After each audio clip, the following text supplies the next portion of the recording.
10 नवंबर 2025 लाल किला दिल्ली शाम 6:52 बम धमाका। दिल्ली की सड़क पर दौड़ती गाड़ी में धमाका हुआ। बम धमाका हुआ, लेकिन किसी को यकीन नहीं हुआ। जब धमाके के बाद शोर बढ़ने लगा, खौफ बढ़ने लगा, दृश्य दहशत से भरने लगे, वो चीखें, वो आग की लपटें भयावह होने लगी। तब तक दिल्ली में सिर्फ विस्फोट का ही अपडेट मिलता रहा। जब तक लोग सब कुछ समझ पाते, लाशें बिछ गई। फिर तस्दीक हो गई कि 14 बरस बाद दिल्ली में दहशत ने दस्तक दी, वो भी आतंक के लेटेस्ट, हाईटेक और सबसे भयावह अंदाज में। दिल्ली बम धमाका ऐसे टेरर नेटवर्क के शैतानी दिमाग की साजिश है जिसकी शिनाख्त आसान नहीं।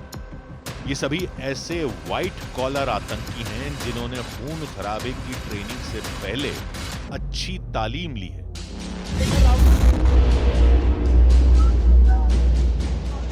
नामी पेशे से जुड़े हैं, मतलब दिल्ली बम धमाके में सभी पेशेवर आतंकियों का टोला शामिल है, जिनका पहला सिग्नल दिल्ली बम धमाके से 23 दिन पहले मिला था। 19 अक्टूबर 2025 बुनपुरा नौगाम, श्रीनगर, जम्मू कश्मीर। बुनपुरा नौगाम की कई दीवारों पर रातों रात चिपका दिए गए पोस्टर ने सुरक्षा बल की टेंशन बढ़ा दी। पोस्टर आतंकी संगठन जैश-ए-मोहम्मद का था। पोस्टर में उर्दू भाषा में पुलिस और सुरक्षा बल को धमकियां दी गई थी। पोस्टर में साथ ही स्थानीय लोगों को सुरक्षा बल का सहयोग न करने की चेतावनी दी गई थी।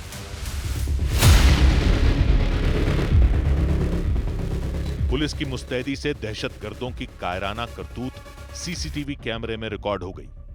जैसे ही सुरक्षा बल की नजर आतंकियों के पोस्टर पर पड़ी, एक्शन शुरू हुआ। आतंकी पोस्टर चिपकाने वाले 7 लोगों को पुलिस ने शिकंजे में ले लिया। ये नौगाम इलाके के ही रहने वाले थे, जिनके नाम थे आरिफ निसार डार उर्फ साहिब, यासिर उल अशरफ और मकसूद अहमद डार। पुलिस पूछताछ में आतंकी तिकड़ी ने खुद को भूतपूर्व पत्थरबाज बताया। साथ ही यह भी उगल दिया कि किसके इशारे पर उन्होंने पोस्टर चिपकाए थे। नौगाम में पोस्टर लगवाने वाला श्रीनगर के छनपुरा की मस्जिद अली नक्की बाग का इमाम इरफान अहमद निकला। का चोला ओढ़कर मसूद अजहर के लिए सलामी बजाने वाला इरफान अहमद मूल रूप से ये कश्मीर के शोपिया का रहने वाला है। ये पिछले काफी समय से कश्मीरी नौजवानों का ब्रेन वॉश कर रहा है। इसके साथ साथ आतंकी संगठन जैश के आतंकियों के लिए हथियार मुहैया कराना, फंड मुहैया कराना, इसके साथ साथ जो नए नए नौजवान जो आतंकी बनते थे उसे पाकिस्तान भेजने का भी ठेका इस आतंकी इरफान अहमद ने ले रखा था। मौलवी इरफान अहमद से जब सख्ती से पूछताछ हुई तब उसने डॉक्टर अदील का नाम उगला।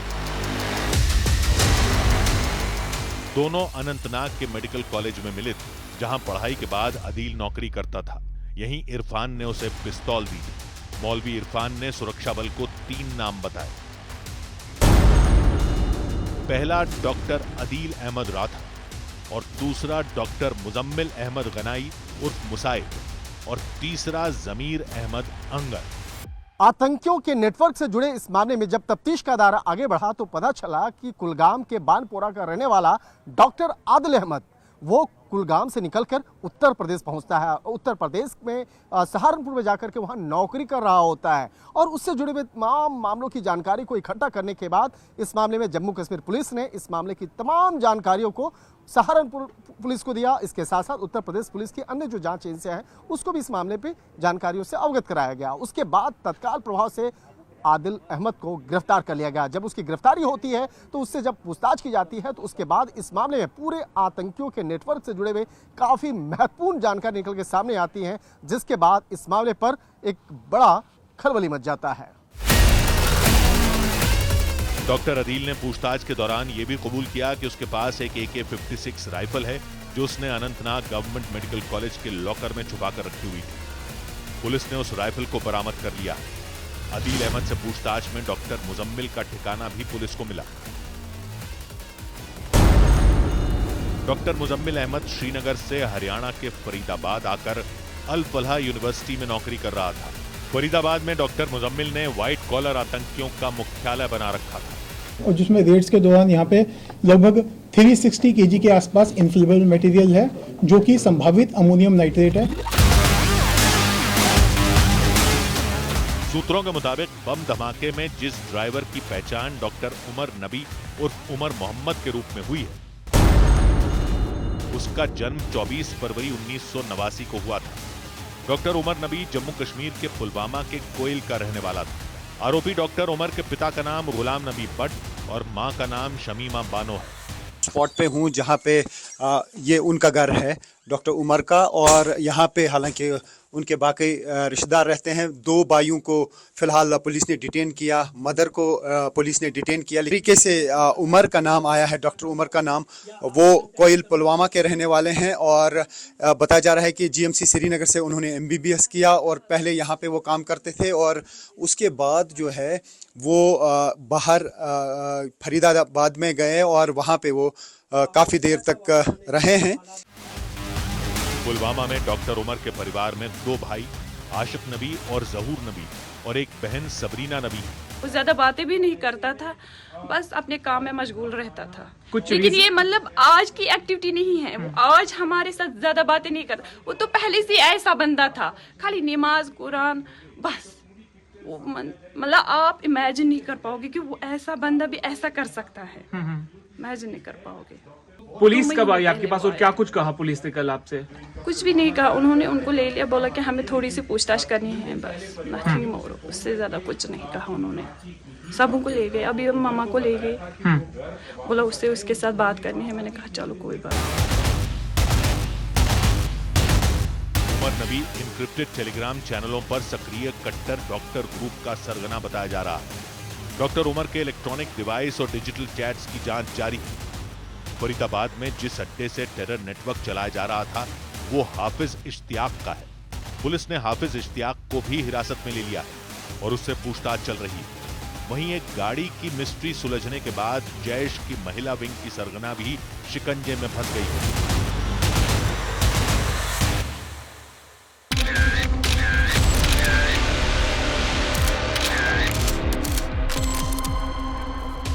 दिल्ली बम धमाके की जांच में 2 गाड़ियां सबसे अहम सुराग बनती जा रही हैं।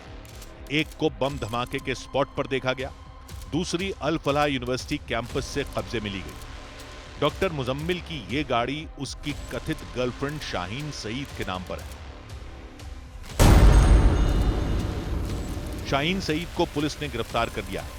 शाहीन मूल रूप से उत्तर प्रदेश की राजधानी लखनऊ की रहने वाली थी, जिसे पुलिस सूत्रों के मुताबिक आतंकी संगठन जैश-ए-मोहम्मद की महिला विंग की हेड बताया जा रहा है। डॉक्टर शाहीन शाहिद का लखनऊ और कानपुर कनेक्शन सामने आया है। दरअसल उसका घर लखनऊ के मणियाव के लालबाग इलाके में है।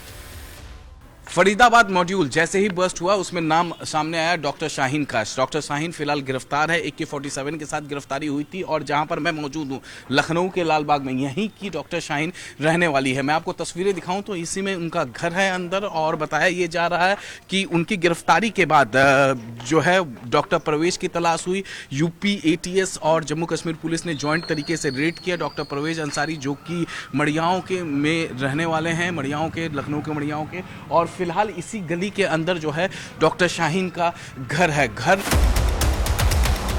डॉक्टर शाहीन की शादी जफर हयात से हुई थी। साल 2015 में तलाक हुआ, जिसके बाद गुमनामी में वो जिंदगी बिताने लगी। कई साल तक गुमनाम रही डॉक्टर शाहीन की तस्वीर अब जब जमाने के सामने आई है तो आतंकी नेटवर्क से कनेक्शन के साथ। जांच एजेंसियों के मुताबिक डॉक्टर मुजम्मिल और उसकी girlfriend doctor Shaheen Pakistani handler के इशारे पर भारत को दहलाने की तैयारी कर चुके थे और दिल्ली में हुआ बम धमाका उस तैयारी का सिर्फ ट्रेलर है।